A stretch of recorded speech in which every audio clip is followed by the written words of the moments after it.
All right. I'm excited to be here today with my new friend, James Patrick. So, James is the co founder of Slam Academy. He's one of the world's first Ableton Certified Trainers, and he's helped shape the global standard for electronic music education. Both as a pioneering sound artist and author, James has taught and mentored thousands of clients, from beginners to music industry legends, across institutions like IPR, Dubspot, and Slam Academy. He has two acclaimed books and decades of innovation and synthesis, sampling, and sound design. And I'm really excited to have him on the podcast today to talk a little bit about his journey with creating Slam Academy, and also where things are at as an electronic artist, where things are headed. How can we catch the wave of this emerging technology that we are lucky enough to be a part of? So, James, thank you so much for taking the time to be on the podcast today. Yeah, Michael, thanks to you for having me. It's a real honor, and I'm grateful for an opportunity to share a little bit about my story and also maybe shed some insight into where things are going from my perspective up here. And yeah, it's really special to be here. So thank you. Awesome. Let's rock. So to kick things off, would love to hear a little bit of background in terms of how you started Slam Academy and became one of the world's first Ableton certified instructors. Sure. So, everyone's life story is long, but I'll try and keep it brief. Basically, I grew up in Minnesota, and that I happened to be like right down the street from Prince, where I grew up in the 70s. And so he, before Purple Rain came out, would like walk his dog up and down my street. And I was like, who's this little short guy with this tiny little dog? As a little kid. And Purple Rain came out, and, a lot of that music was, over my head when I was 7 or whatever. But then the neighborhood kind of changed. And by the time I was a teenager, I started running into his bandmates and producer friends and roadies and everything around. And this was before he built Paisley Park, which is his current and was his studio for many years in that neighborhood in Minnesota. And fast forward many years, about the time I was 18 or 19, I was already really starting to DJ a lot. I always was really into the more forward thinking or experimental side of music. Anything that kind of made you wonder, where did those sounds come from, or how were those sounds made? And this music puts me in a place that classical music or even traditional diatonic music doesn't put me in. It puts me in a new space. And so that was always kind of my muse. And so I reached out to a couple of Prince's people that I still knew from my childhood, and one of them had a little private studio in South Minneapolis, and he brought me over and showed me how to use a sampler and a drum machine and a synthesizer. And this is in the mid-90s. And I was just hooked for life. And it was artists too, like, I don't know if any of your listeners are familiar with artists like Aphex Twin or Boards of Canada or Autechre. These are really kind of 90s, really forward-thinking electronic music groups. If you're not familiar with those groups, check them out. But I just was really inspired to do something different. And so through learning those machines, I just got compelled to rearrange and destroy sounds in new ways that hadn't been explored yet. And so it was just really that passion for doing that and taking people into a space they had never imagined was really what got me going. And nowadays, I think that's really, really common, especially in the world of technology and the internet and AI and EDM and everything. Like, everyone's trying to take people into a place they'd never imagined. But especially in the 90s, everything on the radio was still classic rock or, 90s hip hop and rap. And at the time, neither of them were really turning me on that much. So long story short, I got really into producing tunes and DJing, and I just kind of stood out as somebody who played music that was unexpected, but still made people really happy, kind of finding the blend between art and entertainment. Some DJs just go straight entertainment and it is commercially successful, but maybe not super creative. And other people go really arty, but then they get the other end of the paradigm for their results. And so I kind of was good at blending those worlds. And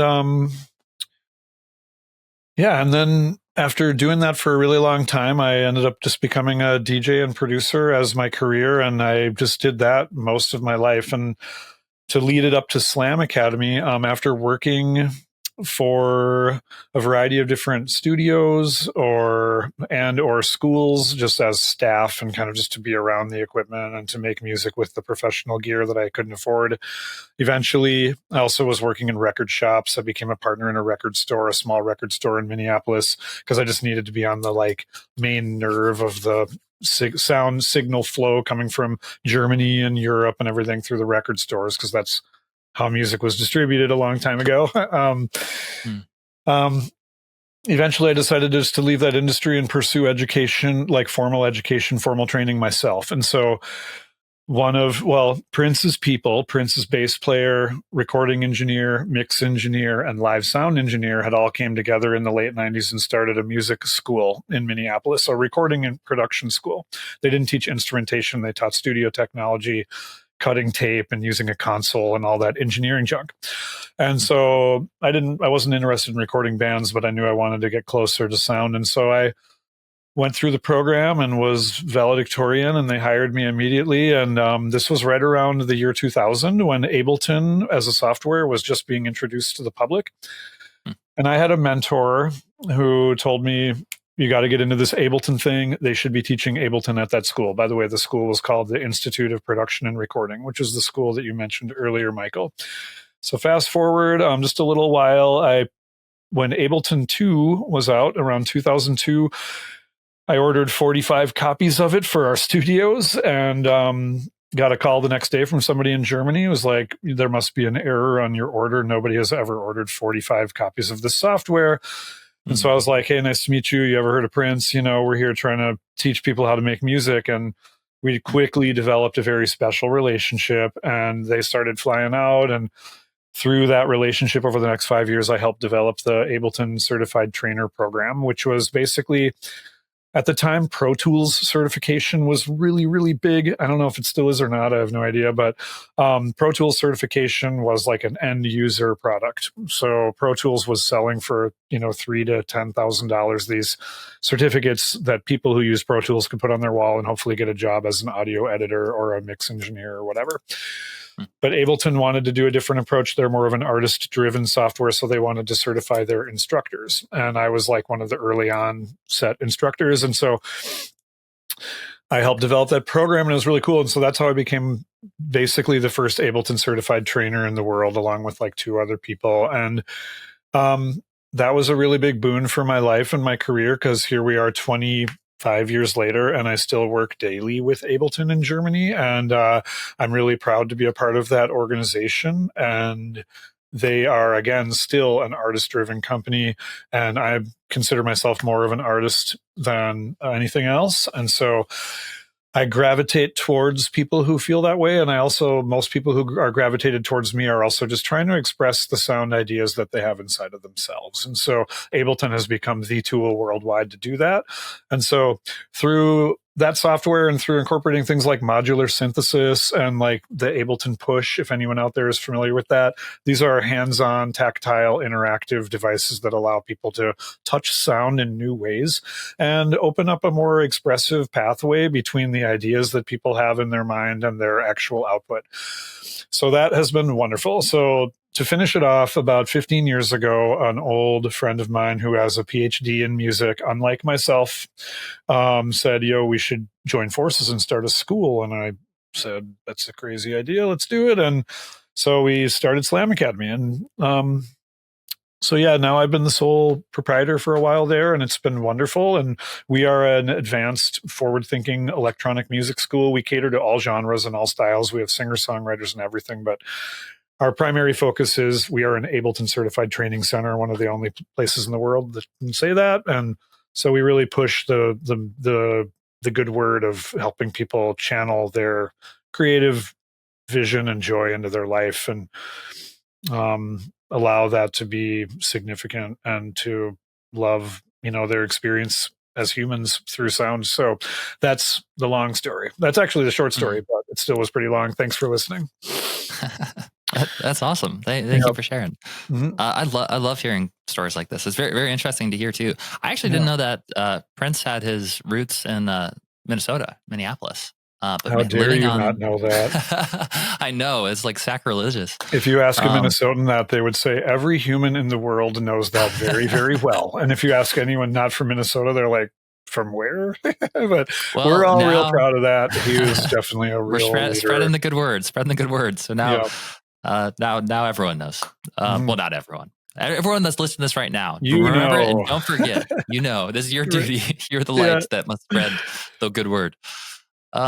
Very cool. I mean, also, I can just imagine that experience of like being growing up, seeing this like emerging thing happening with Prince, and seeing the musical roots, starting to form, and it must have made such an impression on you and what was possible. So it makes sense that from this root has also given birth to a very cool musical synthesis. Yeah.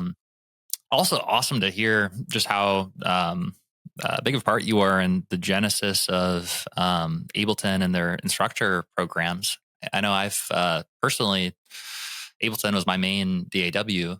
I've used Logic, I've used Pro Tools, but Ableton for me, I was always like the kind of like the tech guy with our band. I've played keyboard, background vocals, and I had Ableton set up with our backing tracks and with a lot of the production things that we did related to synthesis. And so I personally use Ableton, and we have an Ableton Push 3 up here on our keyboard. We have a Push 2 downstairs. Awesome. So love Ableton, and I love the way you just even like described it as for this this tool that's really meant to help people channel and express who they are through the music. So I'd be curious to hear from your perspective, because I'm sure you've worked with a lot of artists now, and you've probably seen some patterns between when people are first coming in, some of the biggest challenges or struggles they have, and the ones that have breakthroughs, like what kind of does that for them. So I'd be curious to hear from your perspective, when an artist first comes into your academy, what are some of the biggest challenges or frustrations that they usually are struggling with at the beginning? Absolutely. Well, after teaching for over 25 years and also being an artist myself going through it, I can tell you that one of my favorite mantras that I still just keep gravitating towards when it comes to this is something that resonates even with me as an artist today. I'm constantly making music for myself too. Everyone that starts out on their creative journey, I always ask my students, new classrooms full of new students, who here considers themselves a perfectionist? And very rarely was there someone who doesn't raise their hand. And if there's somebody who doesn't, I'll be like, oh yeah, get in the trenches, make a mess. And they're just like, woo! And they have their walls are down. They know it's going to sound a little off and they don't give a shit. And these are the people that can really flow. But then all the other people around them who are like, oh, I'm a perfectionist. They hear what they're making and they're like, it's a little off, but damn, I'm jealous of that ability to enter the flow state. And I think perfectionism is the enemy of good. And of course, like, it's funny, we were talking about Prince, who really was an extreme perfectionist. But nonetheless, that caused him a lot of suffering. I mean, he made thousands of hours of music that the world never heard, or maybe someday will now, but that's sad. He was largely a misunderstood person, a human, a suffering human, because of, I think, largely that inability to just fucking make, or pardon my language, just make a mess. And life is messy, and art needs, in my opinion, to be messy. And like, for instance, again, I'm like, I have this modular synthesizer sitting in the background. If you're a perfectionist and you're going into this kind of environment, it's going to be really almost impossible. You got to just love touching sound and just make a mess. Like, start by dumping the paint all over yourself and then like smoosh it into position and enjoy that process of making a mess. And that's, I think, for my best bit of advice for beginners, it would be that just get messy and don't be a perfectionist. Like, even enjoy that perfectionism part of yourself, but save it for the mix down. You know what I mean? And just like when it comes to creating art in the beginning, just like one of my mentors told me one time, is like, how you make electronic music with a hardware instrument? You got to find the play button. And my question was like, well, it's the triangle, and he's like, I'm like, but I'm not going to hit that because I don't know what's going to come out, and how do I program it, and yada yada. And he's like, no, hit it. And then all of a sudden just like random presets start coming out, and you're like, oh, but I don't like that. And it's like, there you go. So you're an artist, change it, and so now you're like making a mess, and it's gross and like ugly. And I just think that's a beautiful part of, and it's a metaphor too for the human experience. You can live your life like bolted down under perfect guardrails, go to bed at the same time every night, get up every morning, eat the same thing every day. And like in the end of your life, like what did you really experience? Go out there and, I don't want to say get in trouble, but push yourself and liberate yourself from the rules a little, and just make a mess and just be free from judgment. Because there's no such thing as perfect art. There's only this moment you have to live right now, and your opportunity to live it or not. So that's my advice. Not to get all meta on you, but that's how I live. That's great. No, I appreciate that. I think that's extremely important knowledge to hear. And often the counterbalance is much stronger of that perfectionist mindset that we talked about. And so what I'm hearing you say is that really, especially like early on in the creative process, the enemy of getting in that flow state is judging yourself for trying to be too analytical or perfectionist about what's happening. So especially like when you're channeling and you're being creative, you kind of allow yourself to be messy, allow yourself to not be perfect. And it's definitely not going to sound perfect. It's probably going to sound kind of bad when it's first coming out, but that's really what gives rise to the ability to create something that does resonate, that you are proud of. Absolutely. There's an analogy, you probably heard this one before, but I think it really demonstrates what you're talking about nicely. Is this kind of like you have a big chunk of ice, and so who you are, your music is sort of like this chunk of ice, and then you like chip away at it and you turn it into a sculpture. So it's been there all along, but it's like you start with the full thing and then you kind of narrow it down, you kind of figure it out. And it sounds like that's similar to what you're describing with like allow yourself to just like show up and start the process of chipping away. Because if you never do that, then you're never going to get to that sculpture. Right. To relate it to musicianship too, on even a practical studio level, I tell my students all the time, I'm like, sometimes you have to build like the pyramids of Giza and then start breaking them down until you get back down to like a grain of sand. And then you find the grain of sand you were like looking for. And so like with making a track, for instance, with Ableton or Pro Tools or any software, I'll tell my students, I'm like, hey, if you're not sure what to do today, just hit record, pile it up, pile it up, pile it up. Like tomorrow when you open up your session and you hit play, if you're like overwhelmed by how much stuff is coming at you, that is a better problem to have than like feeling like it's just missing something and you don't know what to add. Like I always say, fill the canvas with paint. I want to see every instrument in your voicing arrangement playing something the whole time. It's like easier to get creative in the end with the eraser than it is with the paintbrush. So just dump it all on there and then decide, okay, here's the bridge. Let's erase the chord progression, or here's whatever, and it just becomes easier to subtract from a brain dump. Like, but if you can't give yourself the freedom, judgment free, to just do the gross brain dump because you're too worried about like, oh, but my next step's going to be wrong. You're never going to get there. And I have students, no kidding, who have been working on the same track for like 4 or 5 years. And they're just like hyper perfectionists, and they're just still like trying to get to the last chorus, and they just don't know what to add, and they're looking at silence on the timeline. And I'm just like, can you please just stretch that stuff out for 3.5 minutes and then just get out the bazooka and remove things? It's just, to me, at least this is how my brain works, and I find it to be very effective with my students. Is just phase 1 is just the making a mess session, and grab your instrument and just play. And that's how real music happens, So you can do the erasing session is phase 2, and that's a lot more fun, the cutting room, when you have a lot of good material to work with, right? Cool. That totally makes sense. Yeah. So kind of starting with the unfiltered, be creative, be messy, let it all out. And then from there, you have the raw material, which you can grab the eraser and you can start to subtract and you can chip away the ice block. Yeah. Cool. There's a really great book by a guy, Dennis DeSantis. He's actually one of the technical editors or something at Ableton, and he wrote a book called 74 Creative Strategies, and it is one of the most profound books about writing songs that I've ever seen in my life. I strongly recommend it to anyone.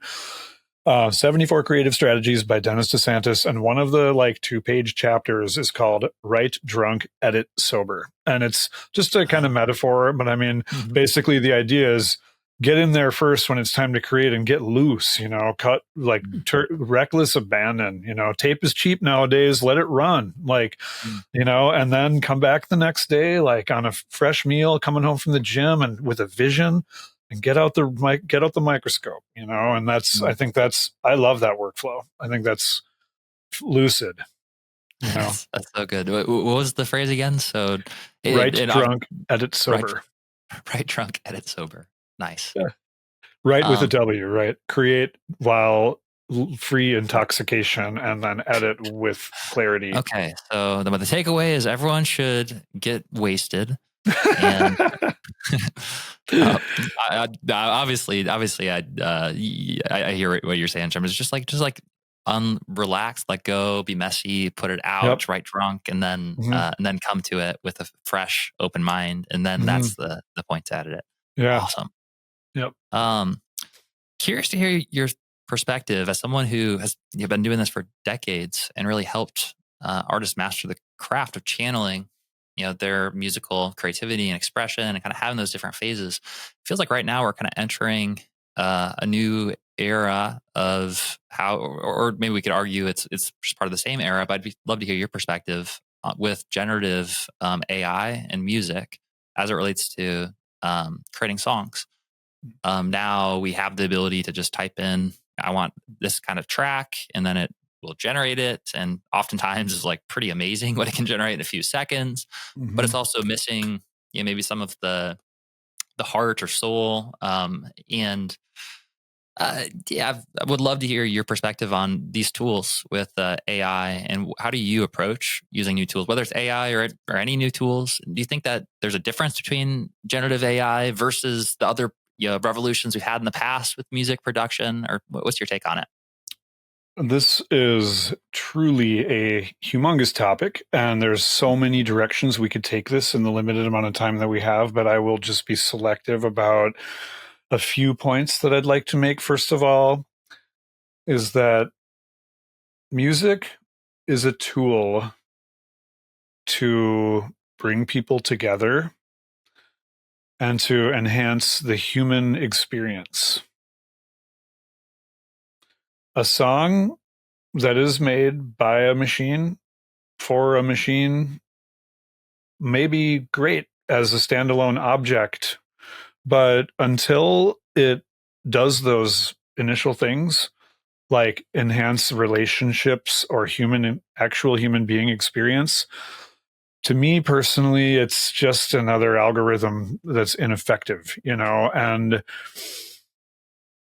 I think there's this fear that the framework will start creating songs and putting them on Spotify, and then human beings' music won't get listened to anymore. And then people will be streaming music on Spotify that's made by robots that people don't even realize. And that is kind of doomsday-ish, but frankly, if the music is good and people are dancing or cooking to it or cleaning or doing whatever they want to do with music on, and it's enhancing their experience, then I think there's something to it.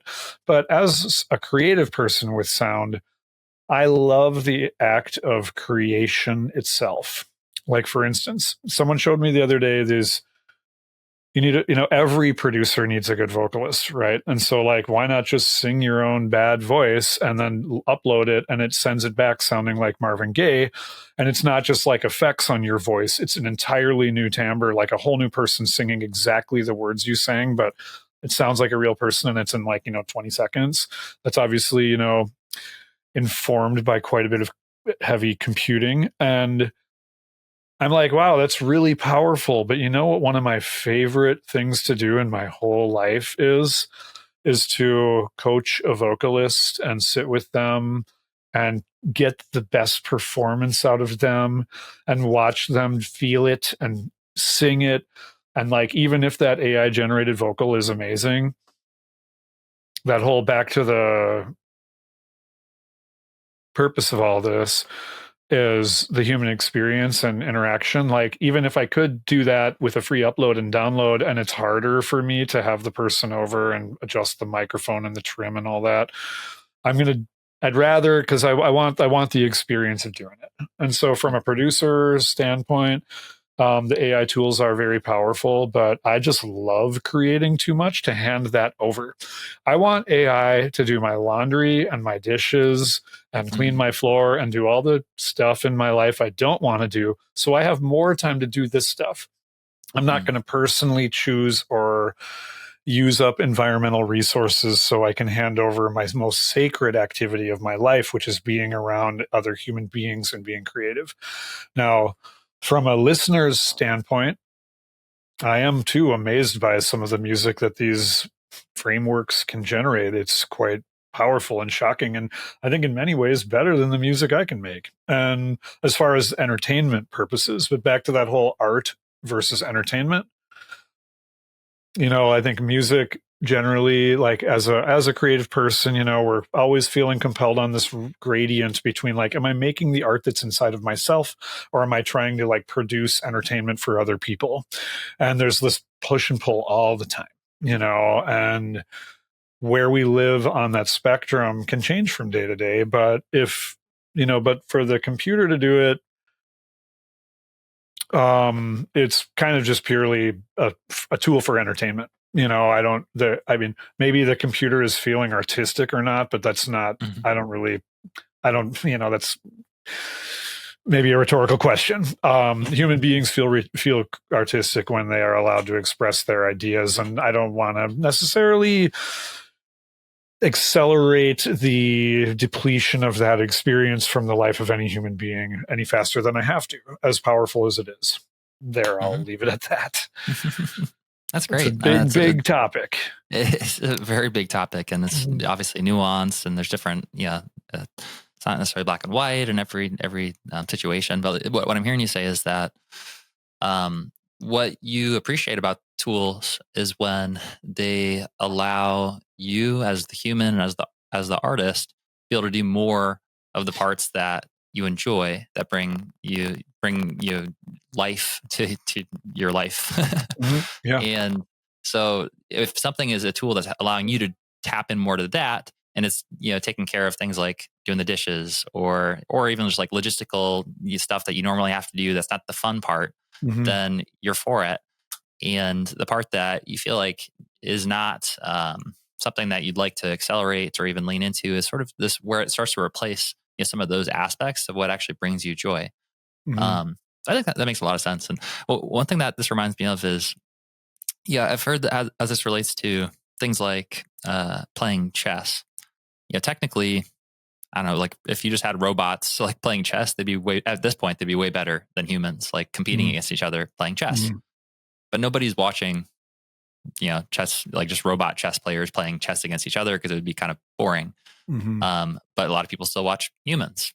And so from that aspect, I think maybe there's an interesting point there with art as well, is that, because that's like, technically, even if robots can create, a certain kind of art, if it's not coming from the human, maybe there's less of a connection there.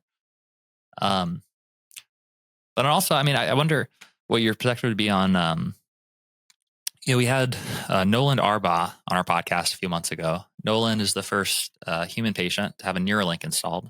And so this Neuralink is a neural interface that lets him control things with his thoughts. He's paraplegic from the neck down. And so he was the first human patient ever to have this device installed. So he came on the podcast and we created a song together telepathically using his Neuralink. What? Okay, I got to watch that one. It's pretty cool. It's called, his name's Nolan Arbaugh. And he's just a great spokesperson in general for the company. But I mean, that company in general, just the concept of brain interfaces is just like, yeah, it's wild. But I actually have a bet with a friend of mine in a business mastermind group I'm in. I bet him $1 million that I think that by 2040, neural interfaces will be as popular as cell phones are today. And obviously that's like a wild, and it's, improbable, but I actually believe in that. I'm like a Ray Kurzweil fan. The singularity is near. As was 2044, I think is like the date that the exponential curve was predicting by. But Wow. anyways, before I digress more, I'm curious, as it relates to that, like something like a neural interface. What I'm hearing you say is like you have experienced, what you feel like is the most sacred part of this, of making music, is that creative channeling, or that process of expressing who you are. And technology that basically removes that, gets in, it's like basically defeats the purpose of music in the first place. Mm. But I do wonder if we had some kind of neural interface, can you imagine just like imagining a symphony, and then it just like shapes in front of you? Yeah, I'll tell you what, I can't imagine the Neuralink thing. I just can't even like wrap my tiny organic wet mind around it, my wetware. But one thing I can say just on the AI topic that's worth considering before we maybe move on, because this could just go forever, is earlier when I was reflecting on AI tools with you, I was more thinking in the context of tools that just generate the music for you, kind of, right? But I think Yeah. there's an intermediary there that is right on the cusp. I think a lot of softwares are already exploring it. Like you could get a VST plugin that's like Super Drummer AI or whatever, and you could just say, click the rock and roll button, and it'll make a rock beat. And that's not necessarily AI. But if you start prompting it with other things, like in the style of John Bonham, but more like loop based and less triplet drum fills, and it can start just like, you can start sculpting it using prompts. And frankly, I think that has a lot more intrigue. Because like, as somebody who, I produce a lot of music and I play a handful of instruments, but I'm not necessarily excellent at any of them. Like, I just wish I was a better jazz piano player.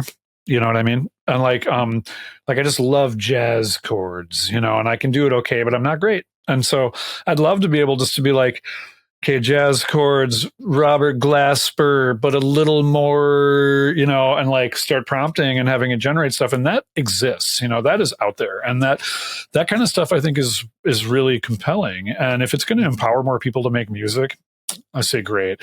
But I just kind of want, because I don't subscribe to this kind of old school idea of you got to be able to play the instrument or it's fake or whatever, especially when I grew up in the 90s or whatever, people would say like, if it's not real music, it's bogus, like Prince, back to Prince, was like never with the fake shit, and like, I respect that, especially if you're a wicked multi-instrumentalist, you're allowed to, yell from that mountaintop. But for the rest of us, I mean, we want to be able to be creative and touch sound. And so I think that's cool. So, but Neuralink, man, that's, ask me in 2040 if I have one, and I hope you're wrong, but we'll see.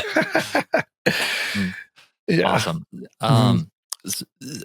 So what I'm hearing you say about the state of production is, if you can use these tools where it's almost like you're in more of the producer seat, and if you are able to communicate the vision of like, I want the style of this drum and this style, and then you're able to iterate on it, that could be a cool way that people can use AI right now without completely automating the entire process of creation.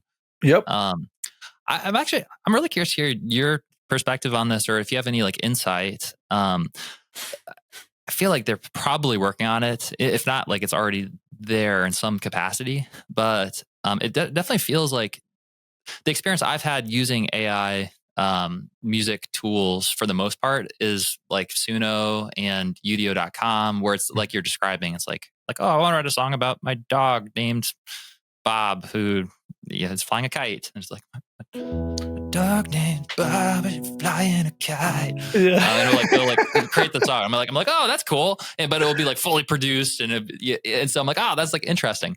But I feel like where it's really going to take off is when a platform like Ableton or like a DAW natively integrates with a large language model that has music generation capabilities that map it to MIDI, and choose the instrument sounds and creates the MIDI track. So literally it just creates it for you. But then you as the producer or the DJ can be like, all right, cool. I like this instrument, but I'm gonna mess around with this melody that it played. Yep. Here's a great starting point. Yeah. I was gonna ask, how far away are we that, or do you think, is that already happening, or what's the current state of that? I'm not really at liberty to speak on behalf of those innovations, but I can tell you that technologically we have achieved that as a human race for sure. And where and when or how it is deployed to the end user is to be seen. James, give it to me right now. give me the software. I can say that, you know, any person who's monkeyed around with ChatGPT and then opened up a software like Pro Tools or Ableton has thought, like, man, wouldn't it be great if the mouse over help window, I could just ask, will you just do this for me? Like, instead of mousing over the effects send and saying, this is the effects send, why doesn't it say, you should put reverb on there? What kind of music are you trying to make? I'll put it on there for you. Turn it up halfway. Here's a suggestion. Here's a good starting point. I mean, we are beyond capable of that technology. It's just a matter of how it gets integrated and in a way that is most effective for the lives of the creator. And that, I think, is the top priority on behalf of anyone on my radar, is to make sure that it is introduced elegantly and in a way that feels good for the end user. Cool. Well, that's very exciting to know that collectively as a music technology world, that this technology is possible, and that people are thinking through it and creating it. I mean, yeah, that idea of like intent-based creation feels like that's got to be the future of what these tools to get the tools as minimal as they can feel, so it just taps directly into the intent, the better. Yeah. You know, I'll just mention too, another one of my favorite application of AI in music right now. And I'll say that I've been like mixing and mastering for 15 plus years professionally, but I'm sure all of you are, or many of you are familiar with Isotope software. The Isotope Ozone 11 software is unbelievably powerful, and the results that it generates using AI frameworks or LLMs, large language models, is incredible. You open it up and it's your traditional interface where you're creating modules like, you know, master, rebalance, yada, yada. Or you just hit the little spirally brain looking button and it says, here's a great starting point. You know, you have to hit play on your song at the last chorus and it listens for about 10 seconds. And it says, turn your speakers down, and you turn your speakers way down, and then boom, here comes your song like it's out of a Hollywood studio. And the beautiful thing about it is that, yeah, it throws it together for you, but here's a great starting point is what it shows on the screen. Here's a great starting point. And then you go to each module that the AI put together for you, and you can deconstruct it. It'll walk you through what it did and why, and you can learn. And as a like lifelong mastering engineer, and I understand the LUFS and the RMS and the peaking and the fading and the phase alignment and everything, I still have learned a bunch in the past year from that AI model, even on my own music, because I'll mix down a song, you know, no big deal, throw it in my master channel, build my own custom master channel, get really good results. And then I'll bypass my master channel, throw Ozone 11 on there, hit the little spirally button just to see what it'll do. And then I'll be like, wow, it sounds honestly almost as good as my master, not as good, but really freaking close. And then I'm like, but what did they do here? And then I can see step by step the signal flow path and everything that it did. And I have learned a lot about mastering through that interface. And so, damn, Ozone 11 is awesome. And then in the same manufacturer, Isotope, they make the RX bundle, which is wildly powerful. It has a ton of latency, so watch out. But like, I've had situations where somebody like kicks the mic stand and you throw the D click on there and that shit is gone, like right over the middle of a word. You know, like it's just like, how, or like D reverb, you know, it's not just a gate. I mean, it is like ripping the thing apart into stems and then like putting it back together without the reverb, and there's no hollowness at all. It's shocking. Stem separation too is another incredible technology that I'm sure you're familiar with, where no more need to like find the original multi-track masters to make a remix. Just buy the wave, ideally. Even people do it with the MP3s. I don't. But get your hands on a full res wave, upload it to the internet, wait 20 seconds, and now you have vocals, drums, bass, guitars, keyboards, and you listen to them by themselves, like loud in full res, and you're like, it sounds like the original multi-track. Like, I do not hear, like, the vocals are crisp and loud and there's no phasiness at all. And that's a really powerful tool. Like, think about the origins of hip hop and house music. These are sampling based genres where it's like, wouldn't it be great if you could just get the chord progression from that Marvin Gaye song without the singing or any iteration of that combination, you know? And now it's 2 clicks away, and for now, it's free. So that's really powerful. I'll mention, just for plug-in random things, I don't even know these people, but obviously, like, Serato Studio is a great stems ripper. Isotope RX has a stems function. But my favorite one is a free one, and it's called UVR, Ultimate Vocal Remover. You can get UVR online.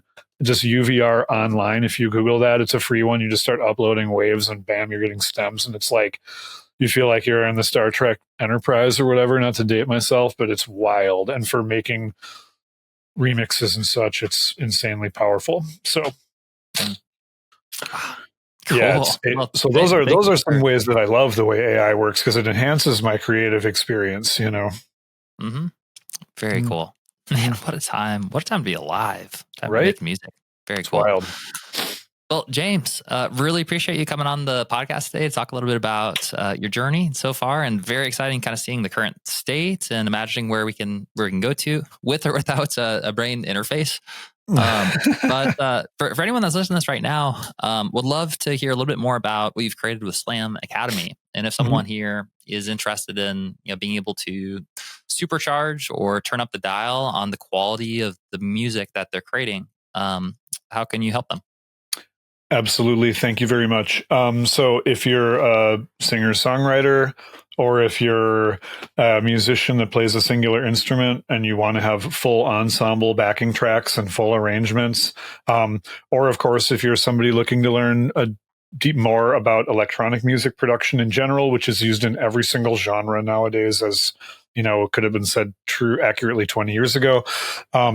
Slam Academy is an artist-driven place that exists for the sole purpose of helping you create the music that you love. And we succeed at that. We've been doing it for 14 years. We are one of the only Ableton Certified Training Centers in the United States. We employ some of the greatest instructors in the world, some of the greatest producers in the world.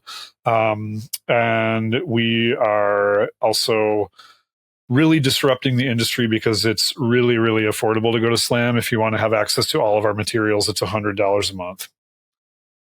So if you want to take a live instruction course where you meet weekly for 3 hours with a professional producer and they review your songs and everything, it's an additional $150 a month.